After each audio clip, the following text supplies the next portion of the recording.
हो हर हर महादेव. चला तर आज बघूया आपण उज्जैनच्या महाकालेश्वरचं दर्शन. तर आता आम्ही आलो कोल्हापूरमध्ये ताराराणी चौकात.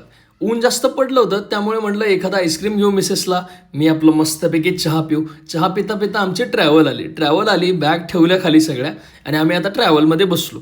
आता ट्रॅव्हलमध्ये बसून आमचं हेच डिस्कशन होतं की आता बाबा आपल्याला ऑलमोस्ट 22 ते 24 तास ट्रॅव्हलमध्ये बसून राहायचं आहे आणि उज्जैनला जायचा प्रवास सगळा बघायचा आहे. तर आता बघूया. आता थोडीशी भूक लागली आम्हाला त्यामुळे आम्ही वडापाव घेतले खायला.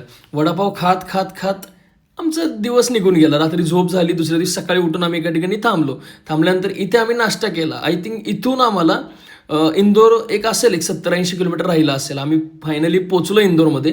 तर तुम्ही इंदोर बघू शकता किती क्लीन सिटी आहे. आम्ही रिक्षामध्ये बसून हेच डिस्कस करतोय की इंदोर खरोखरच खूप क्लीन आहे. आता म्हटलं भूक लागली. रिक्षावाल्याला म्हटलं एका हॉटेलपाशी थांबव. हॉटेलमध्ये गेलो. सगळे मेन्यूज वगैरे बघितले आणि सगळे मेन्यू बघून आम्ही फायनली 2 पराठ्याची ऑर्डर दिली. तोपर्यंत हॉटेल बघा. हॉटेल किती क्लीन आणि नीट ठेवलं तुम्ही एकदम बघू शकता. व्यवस्थित हॉटेल आहे. तेवढ्यात आमची ऑर्डर आली.